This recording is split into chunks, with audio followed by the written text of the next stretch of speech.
Welcome to What Was He Thinking? My name is A.B. Bracewell. Today I'm going to be your personal tour guide through a man's psyche. Take this journey as we explore why a man thinks the way he thinks, why a man acts the way he acts, and why a man feels the way he feels. No questions off limits, and no topics too hard. By the end of the show, you'll have a better insight and a better understanding of who we are as men. This season on What Was He Thinking? We're going to be talking about sex. And not any old regular type of sex.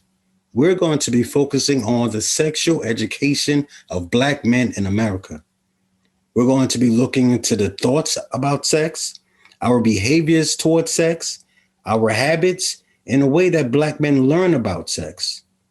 We're going to be focusing on how we develop our feelings and our emotions towards sex, and how that impacts the way we approach relationships and deal with love. So without further ado, I'm going to jump right into the conversation. Once my brothers introduce themselves real quickly, we can start with you, Wap. My name is Wap. I'm a Black father of two. I'm in the IT profession, working on computers and stuff like that, for a company out in King of Prussia.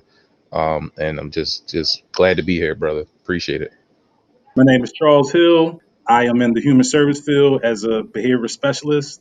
And I also wrote a book a couple years back called Black Technology 101. Nice. Dope. Well, my name is Edward Moore. I'm a speaker, a life coach, and an author. What I specialize in is helping people get unstuck and take action. And so I too have written a book called No Excuses When Failure is No Longer an Option. And, I'm extremely grateful to be here today. Okay. Let me thank you guys for being a part of the broadcast, first of all.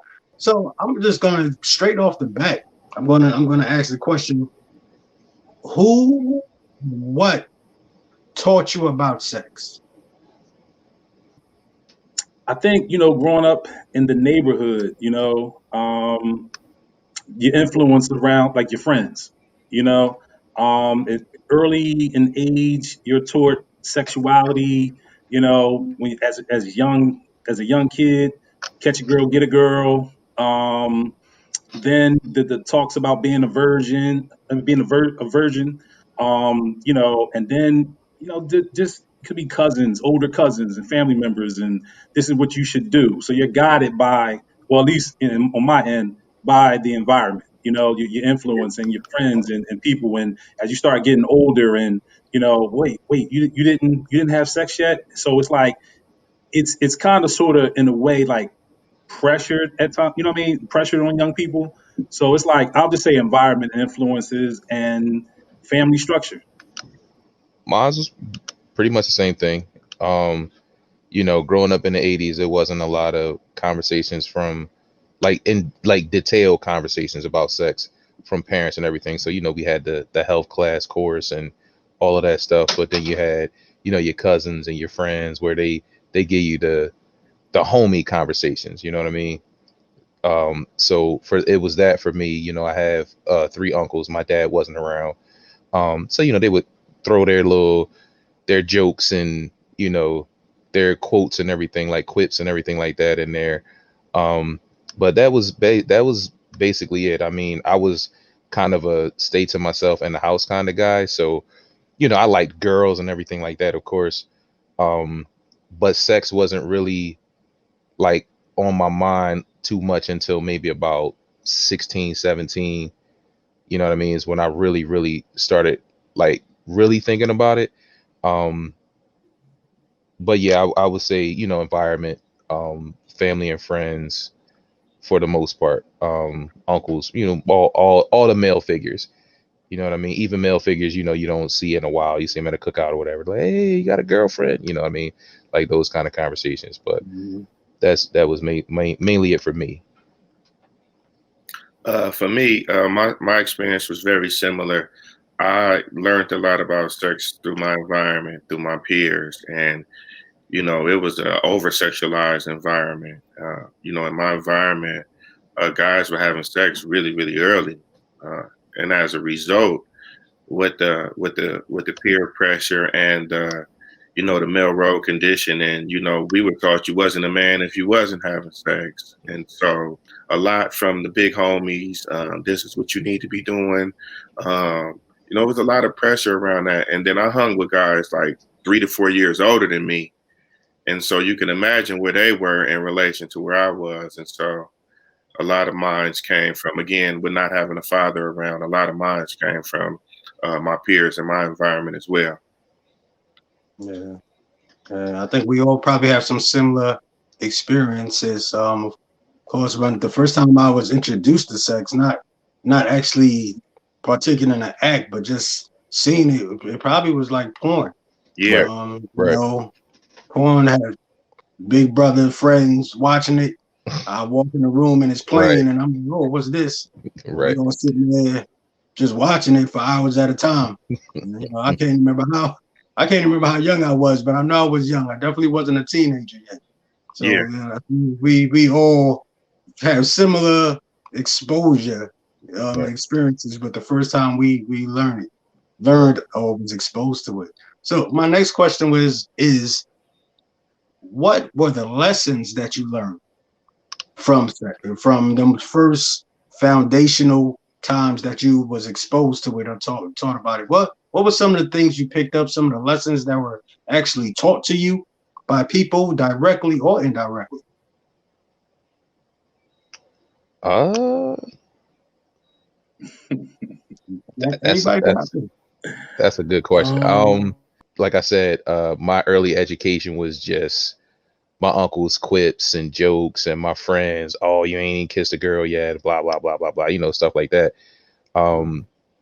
But as far as I mean, I wasn't like, for me, I wasn't like a super sexualized kid. Even when I started learning about it, you know, 15, 16, 17, I was like, oh, okay. You know what I mean? But it wasn't my interest at the time. Like I was playing basketball, trying to get out of school.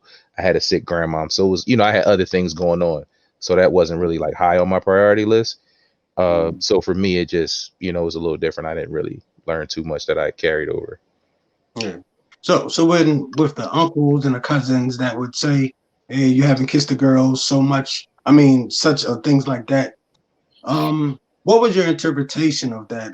When they'll make jokes like that, like what I mean, what did you take from that? Like, I knew they were joking because it was always, you know, it was, oh, you ain't kissed a girl. Ha ha. What's wrong with you? Why you ain't kissed a girl yet? And then I'd just be like, oh, I'm worried about school. And then it would stop. Because I think, you know, they would realize me worrying about school was more important than me worrying about girls at the time. So it kind of shut it down. I mean, you know, your cousins gonna keep going because, you know, they're in the same grades as you and everything like that. But it just, you know, just taught to me, like, you know, if you have a girlfriend, you know, eventually you're going to kiss that girlfriend. I never, you know, thought about anything past that because, like I said, you know, I knew what sex was. I knew what was going on with sex. But, you know, even at that age, I think we can all agree, you know, we was nervous. So we wasn't really, I was looking, when it happened, I was like, all right, when it happens, but I'm not going to like chase after it or anything like that. So, you know, it just kind of, you know, told me that, you know, when you get a girlfriend, you're supposed to kiss your girlfriend or whatever like that. But okay. So Ed and Charles, what about your lessons? Were they similar, or did you actually learn some lessons, or did it impact you in a certain way? What were some of those lessons you learned early on? my lessons was a little different, man.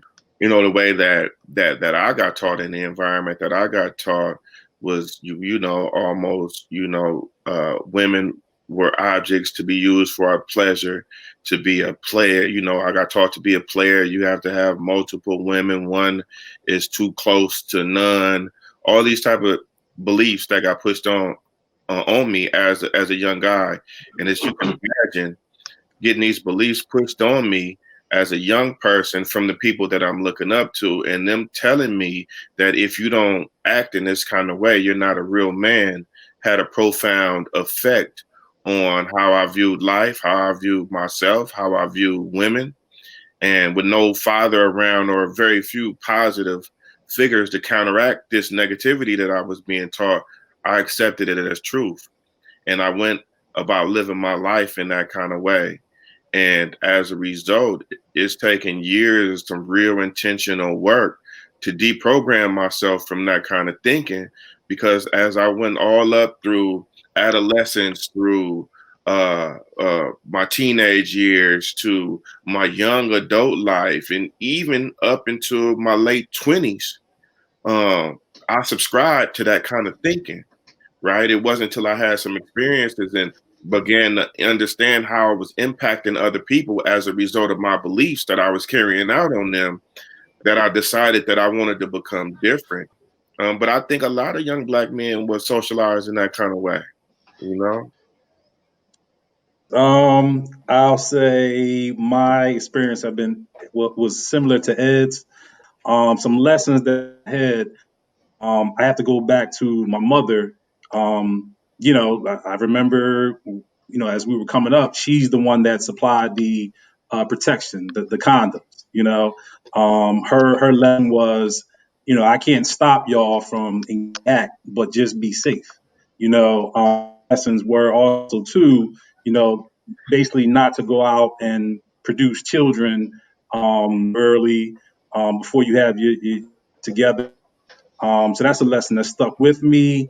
And I also go back down, maybe it's like junior high, where the discussion with, the friends and community was you have your main girl and you have your other side, Mhm. you know, and, just a philosophy that was, I guess, put in place that, well, I'll say in my life, it had for a lot of years and, older, things are different.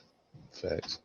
Yeah, I would have to say for me, I think mine was similar to yours, Ed, and similar to yours, Charles.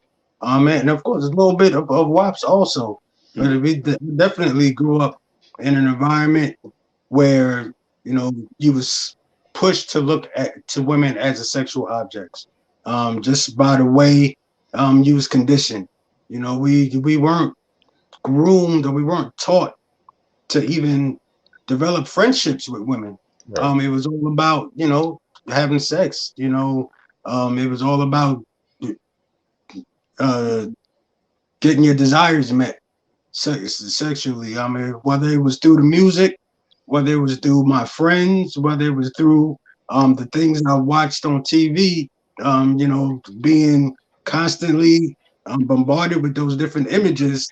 But my mind was always on just the sexual, satisfying my sexual desires, and not developing relationship, not developing intimacy, not developing love. It definitely, those things didn't come into play until I became older.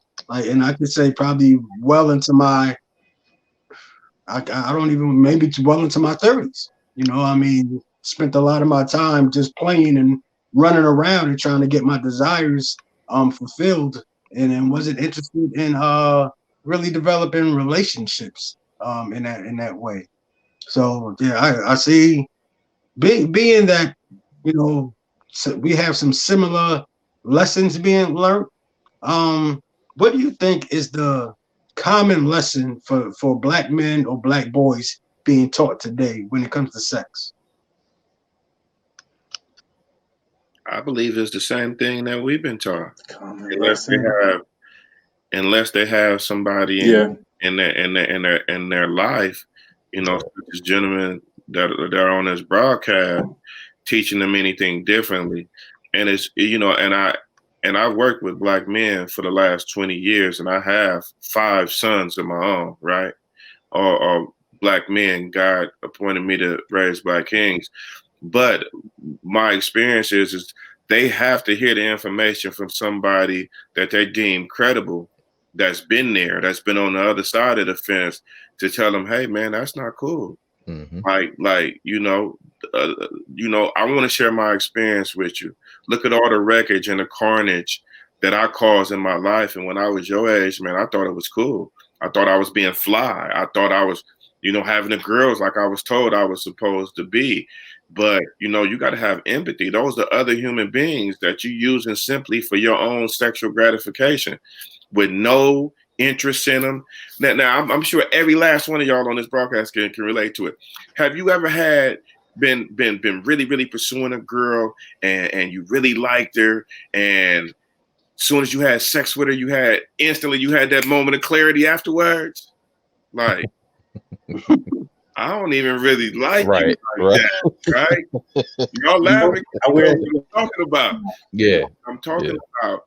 But that comes from, dealing with people that we don't have genuine interest in.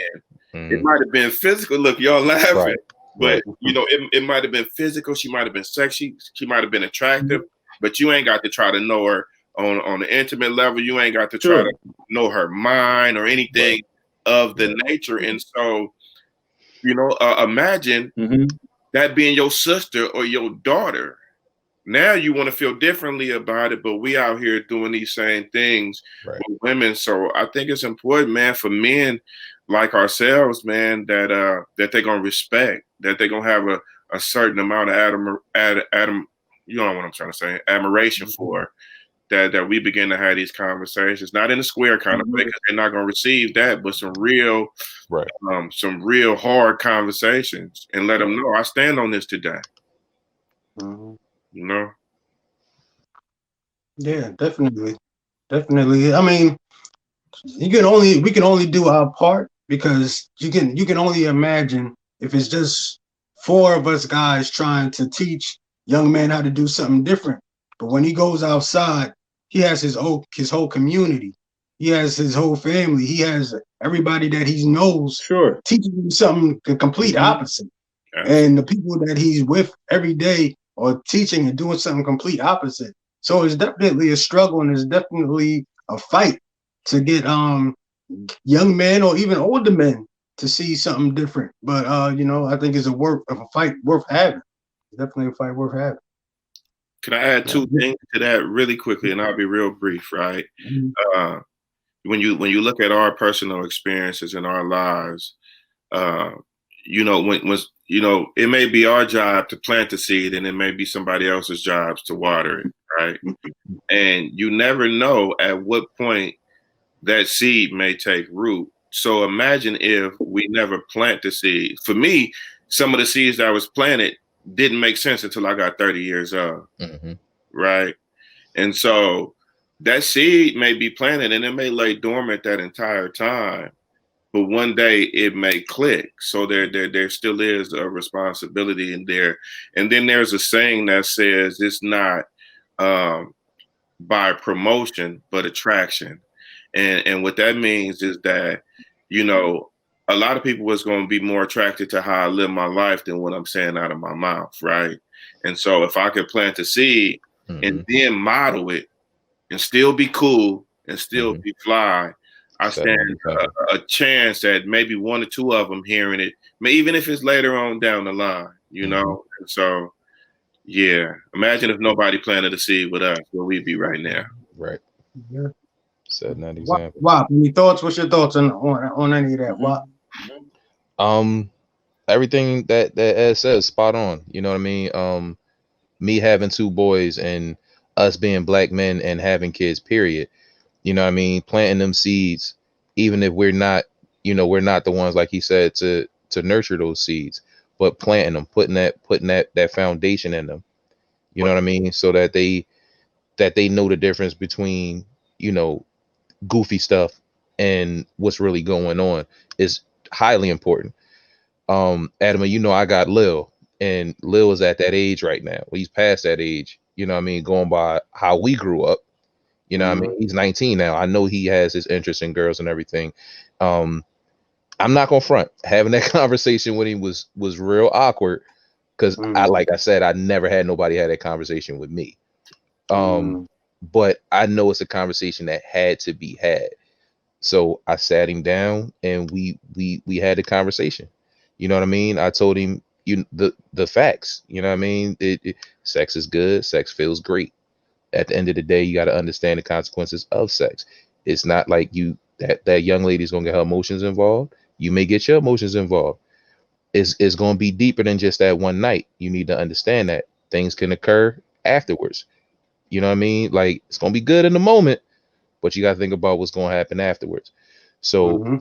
you know what I mean? Talking to him about safe sex and all of that good stuff as well. But just really having a conversation with, like, not in the textbooks, man. Like, oh, when, you know, sexual relations is when a man loves a woman. You know what I mean? Like, that's what it should be, but we in a different time.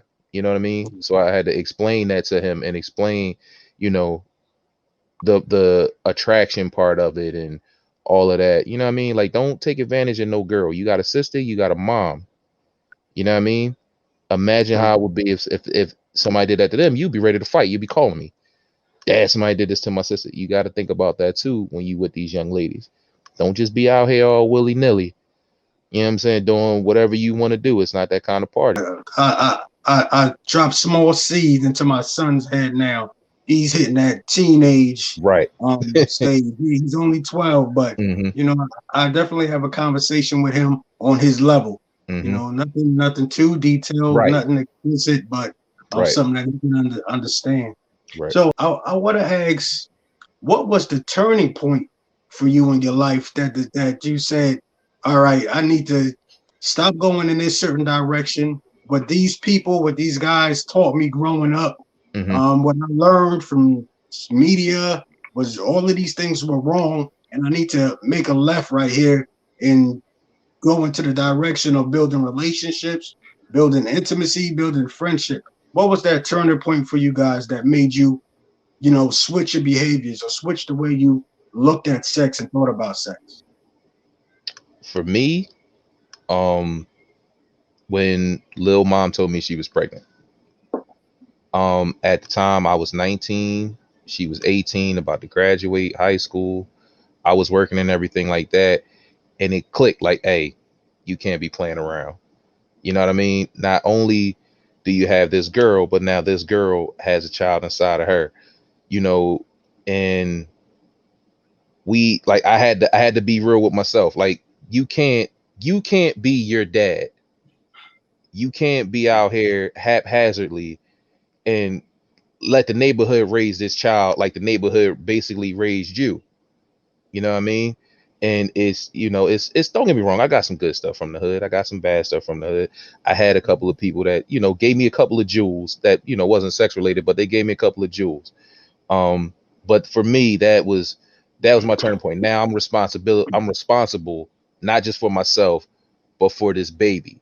I got to do right by this baby because, you know, not too many did right by me. So for me, that was my turning point. Well, I don't really know. I don't know. As far as a turning point, yeah, I don't really know. Let me say this: I am Maybe I should ask, better have than I you was turned? in my years. So, huh? I said, maybe I should ask, have you turned that corner? So, have I? Let's We're being transparent, brother. All let's right. say this: I am not the man that I was in my younger years, but He ain't through I with you don't yet. know. I'm more or less like in an idle. No, no, no. I don't think I'm we out of it. I'll say that. Oh, Yeah, man. yeah, I'll say that. That's how I understand it. Hey, man, I respect the honesty, brother. Yeah. Hey, that's what we here for. You know, I have relationships and it's just I'm in the idle. I do like my freedom. Mm, And being a single man, I have the right mm, to choose when I want to. But then, you know, a lot of times or times now, I don't have to do anything. mm-hmm. Hey, brother, I agree. And I'm with you.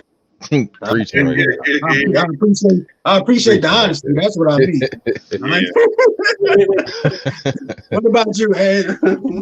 The biggest catalyst for change is impact and consequences, right? And I have experienced both. I've experienced a lot of consequences as a result of the decisions I've made. I've experienced a lot of impact. A lot of people think when you do stuff, you only impact other people, but you got to realize you impact yourself as well. Right. And one of the things that I started realizing is the impact. The decisions I make, they impact everybody connected to me, right? Whether it's my kids, whether it's my partner, whether it's whoever it is.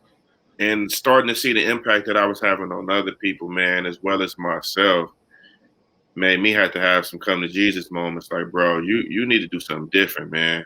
Mm-hmm. You know, I talked to my brother because we had this little pact, almost like players for life, right?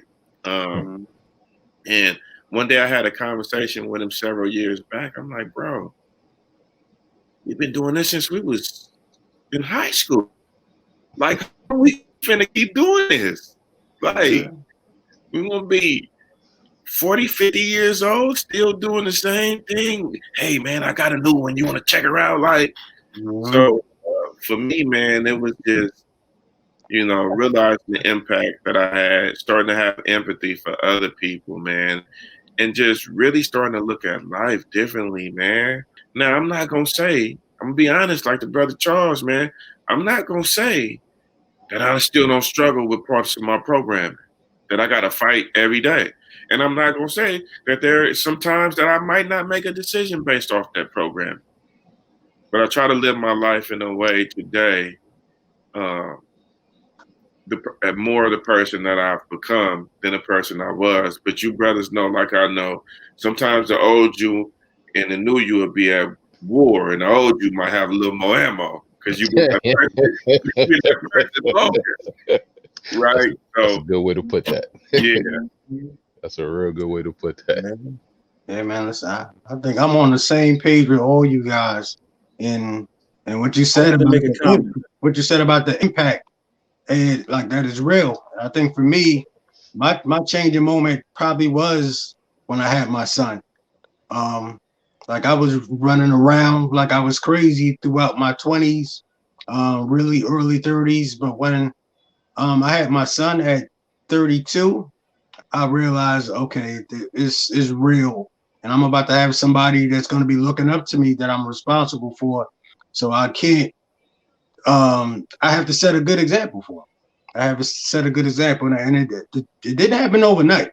Right. You know, it took some time, but I think that was the point where I even started to think that way. Before then, like I wasn't even thinking nothing about relationships and intimacy and friendship and respecting a woman for who she was as a person. I was still thinking like I was 21 at the age of 30.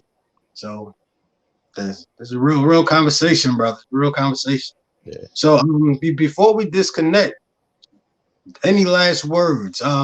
Any you want to tell the people where they can contact you, where they can find your books, all that good stuff? Well, my contact is just Facebook, Instagram, Charles Hill, and right now my book is only on Amazon, called Black Technology 101, and like again, it's on Amazon. Yeah, you can find me on every social media outlet at Edward L. Moore. You could also find my book. My website is edwardlmoore.com. You can also find my book there as well. Okay, great. So the conversation is not over, just this section. Please stay tuned.